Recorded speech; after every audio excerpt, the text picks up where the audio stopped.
Selamat malam, sobat YouTube yang saya kasih dalam Tuhan.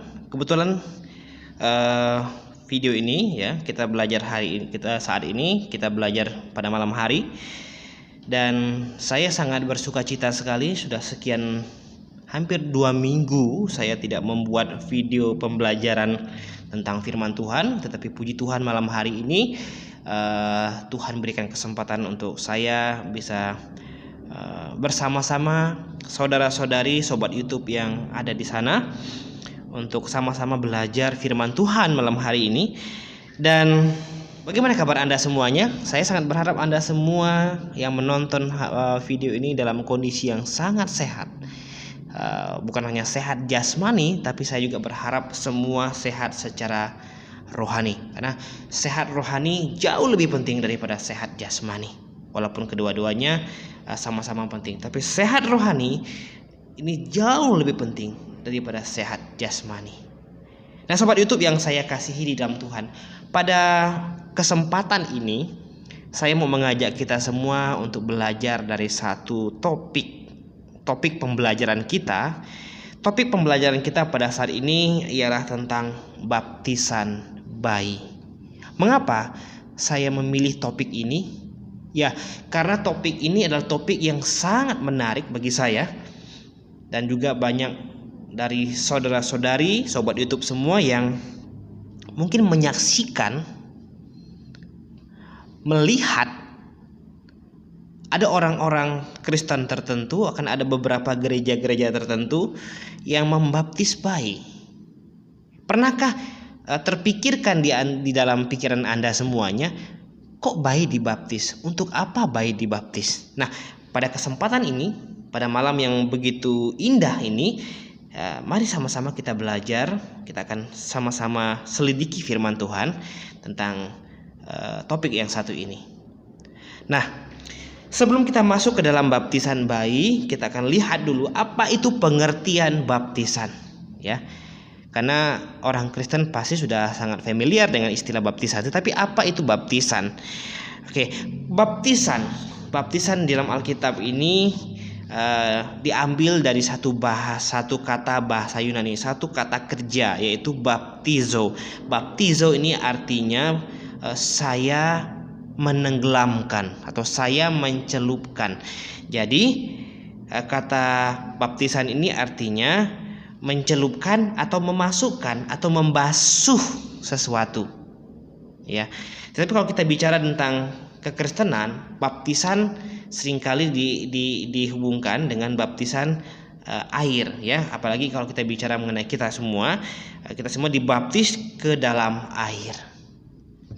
Oke, jadi kita sudah tahu apa itu pengertian baptisan. Baptisan artinya mencelupkan atau memasukkan ke dalam media. Kalau baptisan kita, ya, baptisan yang dicelupkan atau dimasukkan, dibasuh ke dalam air. Nah, supaya bersih, maka dimasukkan seluruhnya supaya ketika diangkat lagi, maka benda yang kita basuh itu menjadi benda yang bersih. Jadi ini pengertian baptisan berdasarkan kata baptizonya. Nah, sobat YouTube yang saya kasih dalam Tuhan, jadi setelah kita mengerti pengertian baptisan, maka yang kedua yang harus kita pahami, apa fungsi baptisan sih sebenarnya? Apa fungsi baptisan supaya kita bisa melihat, menilai segala praktek-praktek atau konsep-konsep yang salah kalau kita sudah mengerti fungsi baptisan menurut Alkitab. Oke, kita akan lihat beberapa ayat. Kita akan ambil beberapa ayat.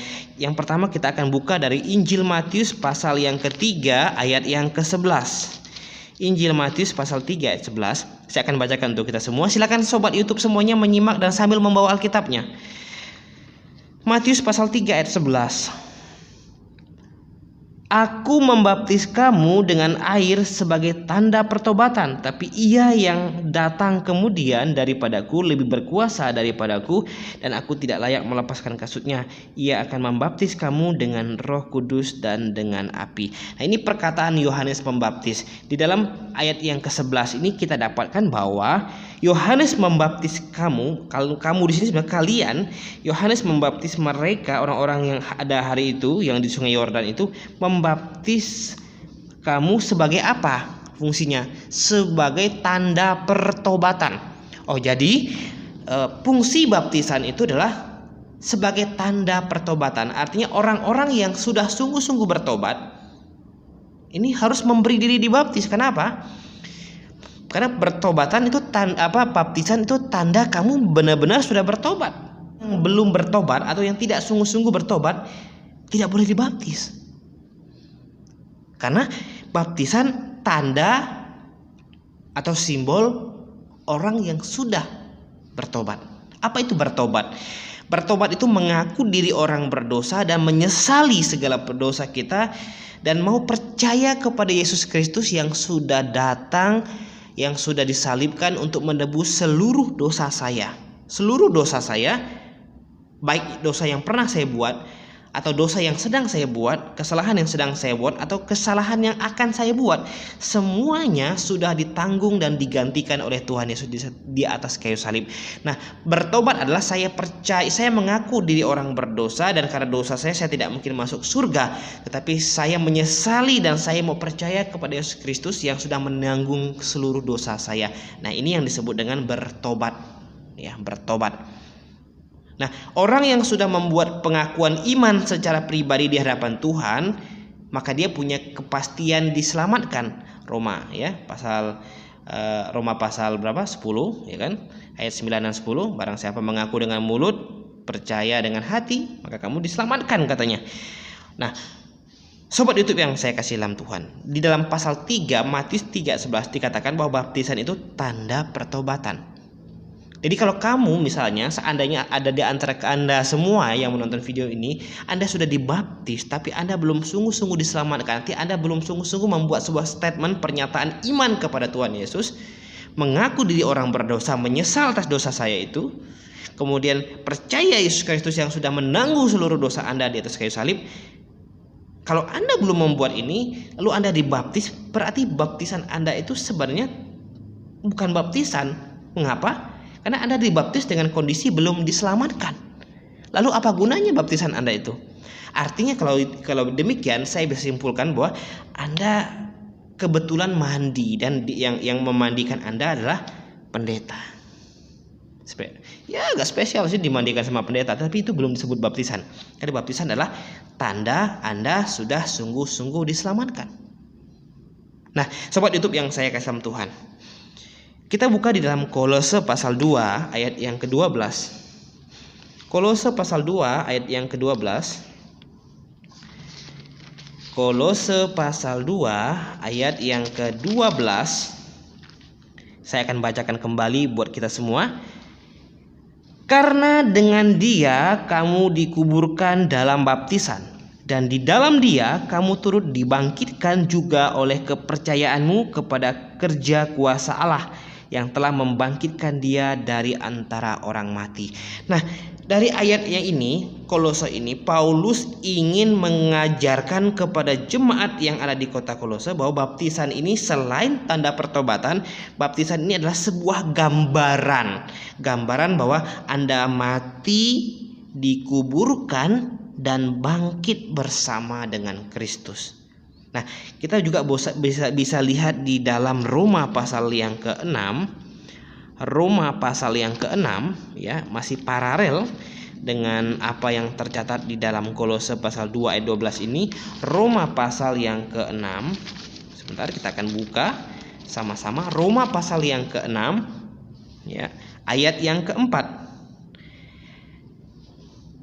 Dengan demikian kita telah dikuburkan bersama-sama dengan Dia oleh baptisan dalam kematiannya, supaya sama seperti Kristus telah dibangkitkan dari antara orang mati oleh kemuliaan Bapa, demikian juga kita akan hidup dalam hidup yang baru. Jadi fungsi baptisan itu adalah selain yang pertama sebagai tanda pertobatan. Ini intinya sebagai tanda pertobatan. Ya, orang yang boleh dibaptis adalah orang yang sudah sungguh-sungguh bertobat dan percaya, membuat pernyataan iman secara pribadi kepada Kristus bahwa Yesus adalah juru selamat saya satu-satunya yang sudah menebus dosa saya. Ini inti pertamanya.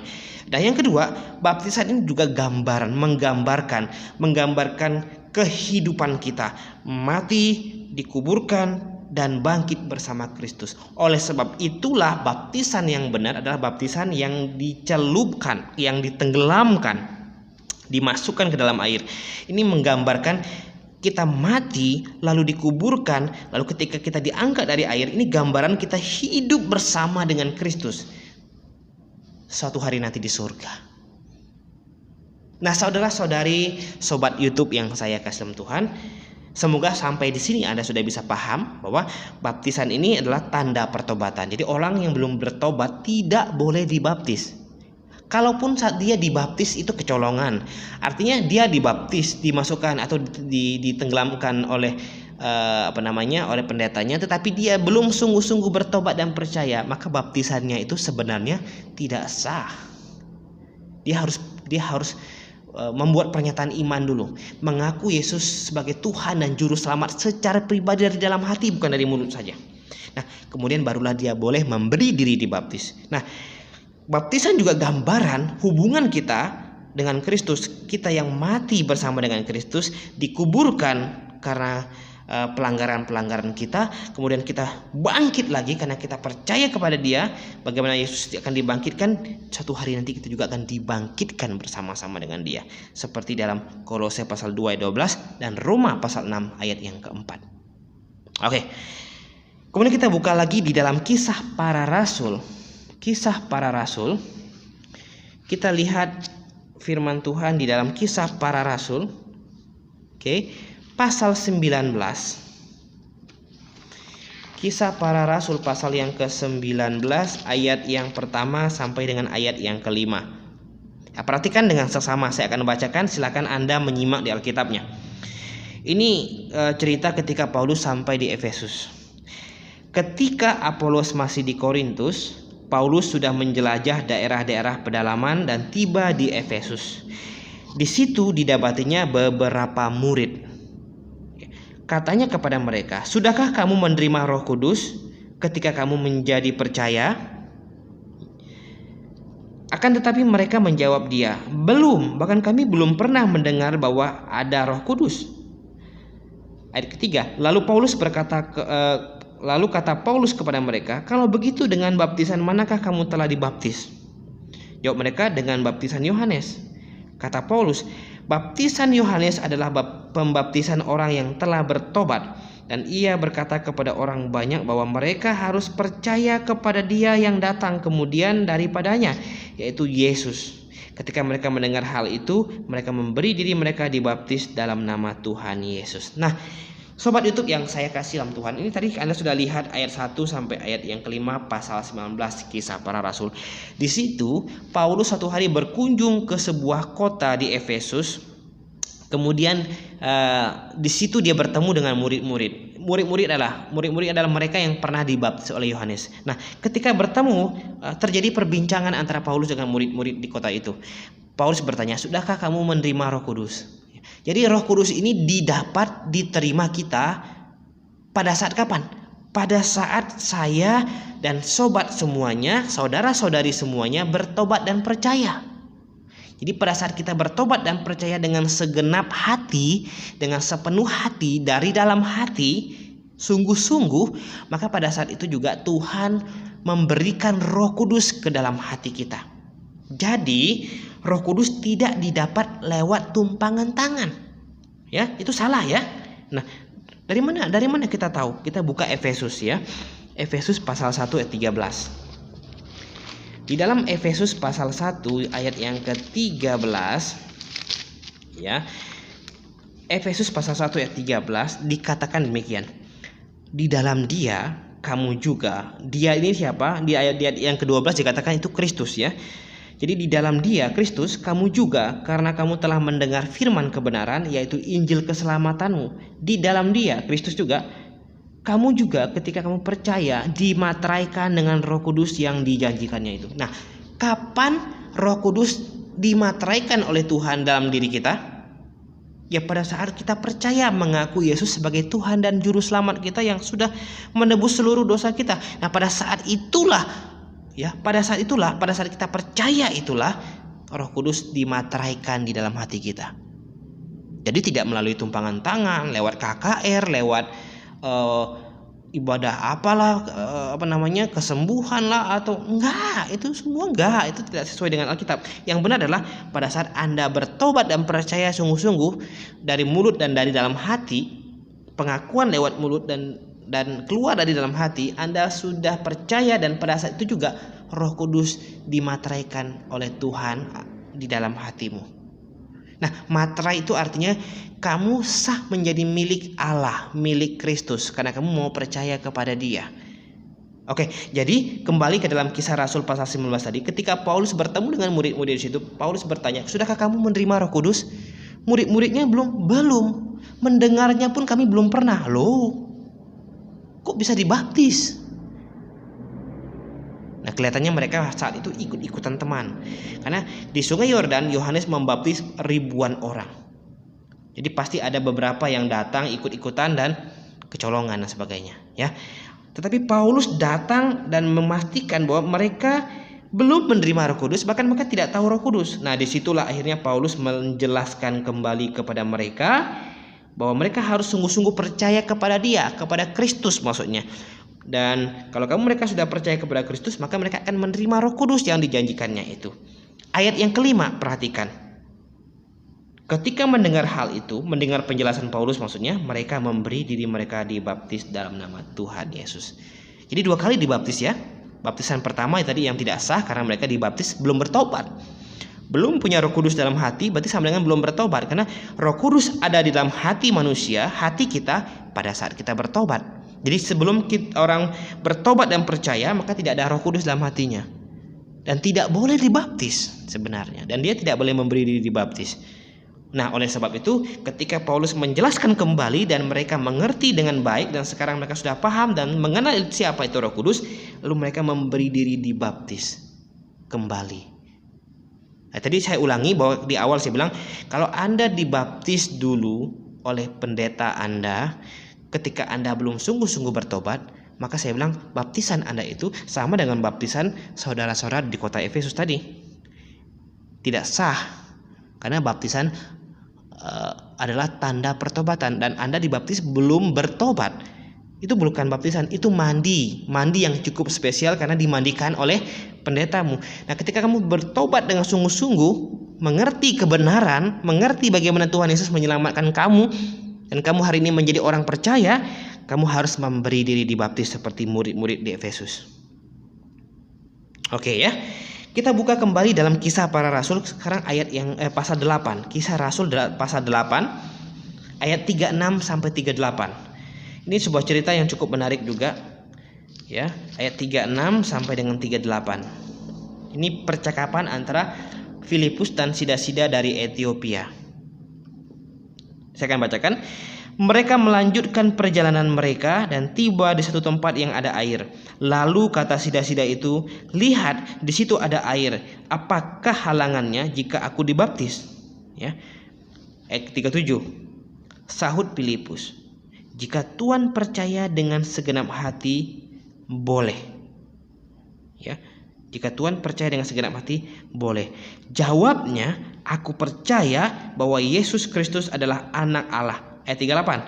Lalu orang Ethiopia itu menyuruh menghentikan kereta itu, dan keduanya turun ke dalam air, baik Filipus maupun sida-sida itu, dan Filipus membaptis dia. Perhatikan, syarat baptisan selain dia sudah bertobat dan percaya, ya. Tadi saya gambaran baptisan, kan di sini diperjelas lagi bahwa kalau kamu benar-benar sudah sungguh-sungguh percaya Kristus, baru kamu boleh memberi diri dibaptis dan boleh dibaptis. Kalau kamu belum sungguh-sungguh, apalagi masih separuh-separuh, belum mengerti dengan sungguh-sungguh bagaimana keselamatan yang alkitabiah, yang sesuai dengan firman-Nya, dan bagaimana Tuhan sudah menyelamatkan kamu dan seberapa banyak dosamu ditanggung oleh Tuhan Yesus di atas kayu salib. Kalau kamu belum mengerti dengan mantap ini, kamu tidak boleh dibaptis, karena kamu belum bertobat. Tapi kalau kamu sudah bisa menjelaskan atau mengerti dengan mantap, dan kamu percaya dengan hatimu bahwa Yesus Kristus adalah juru selamatmu yang menebus seluruh dosamu, kapan saja kamu dipanggil Tuhan, kamu diselamatkan, kamu pasti bersama-sama dengan Dia di surga, punya iman seperti itu, maka kamu layak dibaptis dan kamu wajib memberi diri dibaptis. Wajib memberi diri dibaptis, karena Di dalam Alkitab, mereka yang sudah mengerti, sudah diselamatkan, bertobat dan percaya, memberi diri dibaptis, bukan dipaksa dibaptis. Jadi pertobatan dan baptisan itu satu paket. Itu sama seperti kita pakai baju sekaligus celana gitu. Itu satu paket. Jadi tidak boleh ada yang tidak dilakukan. Bertobat dan percaya itu adalah urusan kita dengan atas, dengan Tuhan. Baptisan itu urusan kita di dunia ini. Artinya apa? Orang tahu saya diselamatkan, saya sudah sungguh-sungguh percaya lewat baptisan. Karena baptisan adalah tanda saya sudah sungguh-sungguh percaya. Oke. Bagaimana? Sampai sini sudah paham ya? Kalau belum paham nanti silakan Anda tanya di kolom komentar juga boleh, atau Anda boleh nanti WhatsApp ke nomor di bawah ini ya. Silakan nanti Anda WhatsApp ke nomor di bawah ini, Anda akan dilayani kalau ada yang belum Anda pahami. Oke. Yang ketiga, konsep yang salah tentang baptisan. Nah, salah satu konsep yang salah tentang baptisan ini adalah baptisan bayi. Kan saya akan sebutkan ada beberapa konsep yang salah tentang baptisan ini. Yang pertama, baptisan bayi. Yang kedua, baptisan untuk orang sakit. Yang ketiga, baptisan percik. Ya, masih banyak lagi konsep-konsep yang lain yang salah tentang baptisan ini. Ya, baptisan bayi selain konsep yang salah, caranya juga pasti salah. Baptisan untuk orang sakit ini sudah jelas konsepnya salah. Baptisan percik juga sudah pasti konsep dan prakteknya salah. Ada juga yang dia mau dibaptis supaya dia sembuh dari sakit penyakit. Jadi baptisan itu dijadikannya sebagai alat yang bisa menyembuhkan. Padahal tadi sudah kita bahas di awal bahwa baptisan itu adalah pure, murni tanda pertobatan, tidak mengandung unsur-unsur mistis di dalamnya. Oke, kita akan fokus ke dalam baptisan bayi. Mengapa bayi harus dibaptis? Untuk apa bayi dibaptis? Untuk apa? Untuk apa bayi dibaptis, Bapak Ibu, saudara-saudari yang saya kasih, sobat YouTube semua? Untuk apa bayi dibaptis? Apakah bayi bisa percaya? Apakah bayi bisa bertobat dan percaya? Mengerti? Bayi belum bisa bertobat dan percaya. Bayi belum bisa membuat pernyataan iman bahwa saya percaya kepada Yesus Kristus sebagai Tuhan dan Juru Selamat. Gak bisa bayi itu. Kalau bukan karena salah konsepnya, maka untuk apa bayi dibaptis? Nah, saya cukup banyak ketemu beberapa orang Kristen yang membaptis anaknya, membawa anaknya ke gereja untuk dibaptis. Mereka bilang supaya terhindar dari berbagai macam gangguan-gangguan dari setan. Loh, kok baptisan ada unsur mistisnya ya? Ada yang bilang bahwa supaya jadi anggota jemaat katanya. Loh, kok bisa begitu? Ya, kok bisa begitu? Kok bisa jadi seperti itu konsepnya? Ya. Oke. Kita buka dalam Kisah Rasul pasal 2 ayat 41. Tadi sebelum saya singgung sedikit bahwa fungsi baptisan selain tanda pertobatan dan gambaran kita mati, dikuburkan dan bangkit bersama Kristus, baptisan juga punya fungsi yang lain. Kisah Rasul pasal 2 ayat yang ke-41. Di situ dikatakan bahwa orang-orang yang menerima perkataan itu memberi diri dibaptis, dan pada hari itu jumlah mereka bertambah kira-kira 3.000 jiwa. Jadi ketika kamu bertobat dan percaya dan memberi diri dibaptis, otomatis baptisan ini adalah pintu masuk pertambahan sebuah jemaat, jumlah jemaat. Jadi untuk masuk ke dalam sebuah menjadi anggota jemaat, maka kamu harus dibaptis. Jadi untuk bergabung dalam sebuah jemaat, misalnya Anda datang ke gereja saya dan Anda ingin bergabung di tempat kami di GBIA Depok, Anda hanya butuh menyatakan diri apakah Anda benar-benar sungguh diselamatkan, itu wajib ya. Sudahkah Anda sungguh-sungguh diselamatkan? Bagaimana cara Yesus menyelamatkan Anda? Nah, kalau Anda sudah bisa menjawab dengan mantap, lalu Anda bilang mau bergabung, Anda wajib ya dibaptis. Nah, baptisan itu adalah tanda kita bergabung dengan suatu jemaat lokal tertentu. Jadi selain tanda saya bertobat di hadapan Tuhan adalah cara saya untuk menggabungkan diri dengan jemaat lokal tertentu. Nah, seperti tadi ayat 41 itu dikatakan bahwa ketika orang-orang mendengar ini cerita kisah Pentakosta dan Petrus berkhotbah di situ. Ketika mereka menerima khotbah Petrus menerima dan bertobat percaya di situ, lalu mereka memberi diri dibaptis, katanya. Setelah memberi diri dibaptis, apa yang terjadi? Jumlah mereka bertambah. Artinya dari jumlah yang semula bertambah jumlahnya. Artinya apa? Baptisan ini membuat pertambahan kuantitas atau jumlah sebuah jemaat. Jadi kalau ada 5 yang dibaptis berarti nambah 5 anggota jemaat. Jadi baptisan itu hari ini selain tanda pertobatan, gambaran kita mati, dikuburkan dan dibangkitkan bersama Kristus, baptisan juga adalah pintu masuk cara kita bergabung dalam sebuah jemaat. Ya. Jadi bergabung dengan jemaat bukan habis kebaktian lalu pergi ke pendeta lalu minta surat formulir bergabung, enggak seperti itu. Lewat baptisan itu yang alkitabiah. Baru Anda tercatat sebagai jemaat, anggota jemaat GBIA Depok karena Anda sudah dibaptis di situ.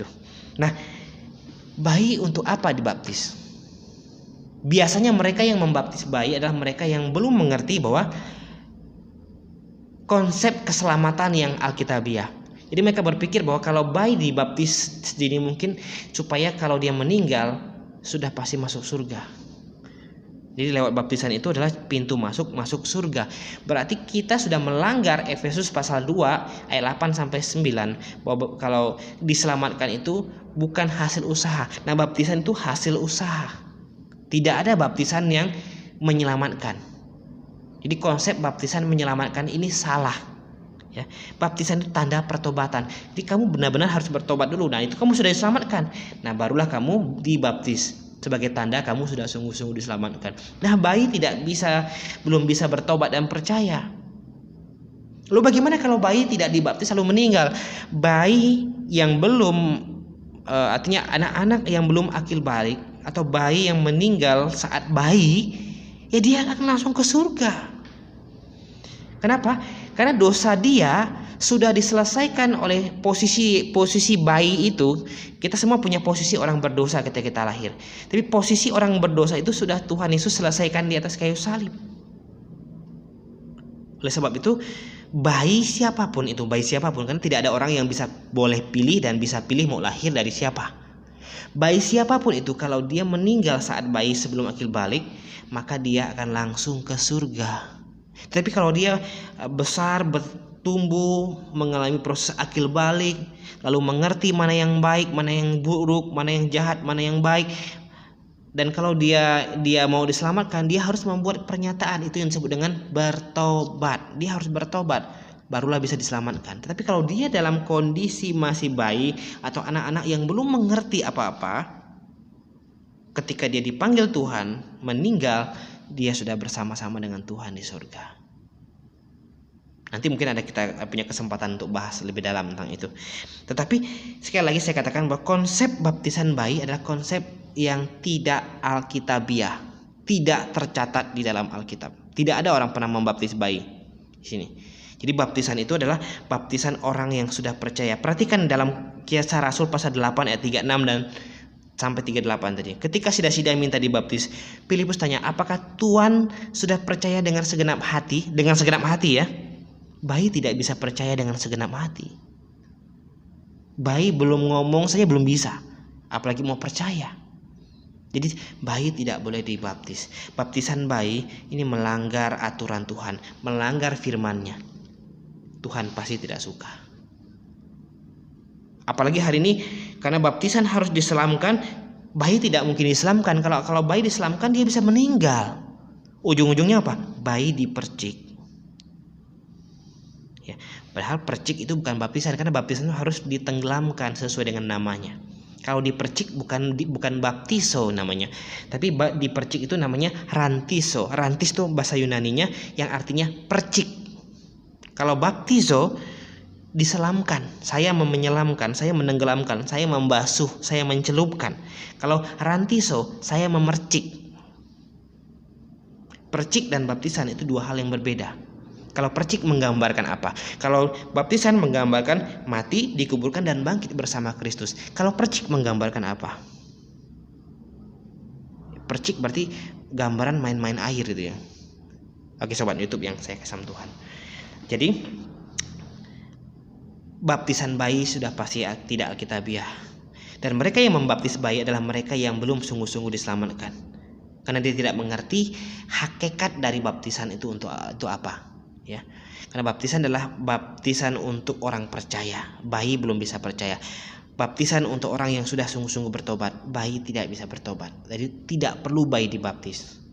Dan baptisan juga adalah pintu masuk bergabung dengan sebuah jemaat. Bayi tidak perlu ada kepentingan gabung dengan jemaat. Tidak perlu. Bayi ini cukup dididik, dirawat sampai dia besar, dewasa. Nanti kalau dia sudah bisa diajar dan dia memutuskan, dia boleh gabung dengan jemaat. Itu urusan nanti. Tapi ketika dia masih bayi, dia hanya perlu untuk dirawat, dijaga, dibesarkan, diajar sampai dia mengerti. Suatu hari nanti kalau dia sudah mengerti, dia akan maju dan bergabung dan dibaptis dalam sebuah jemaat lokal. Nah, sebuah YouTube yang saya kasih Tuhan, saya pikir hanya cukup sekian pembelajaran singkat kita. Biarlah kita semua diberkati dan kita semua semakin paham dan mengerti tentang kebenaran firman Tuhan. Oke, jadi sobat YouTube yang saya kasih Tuhan, jikalau video ini bermanfaat dan Anda suka, tolong Anda yang belum subscribe, silakan subscribe, karena dengan subscribe Anda sudah mendukung pelayanan misi Jemaat GBA Depok untuk mengabarkan kebenaran firman Tuhan. Karena subscribe itu gratis, silakan pencet subscribe, lalu Anda tekan lonceng sebagai tanda nanti ada notifikasi video-video baru, dan silakan share ke teman-teman Anda supaya mereka juga semakin paham dan semakin mengerti. Kiranya Tuhan Yesus yang menyertai dan memberkati kita. Amin.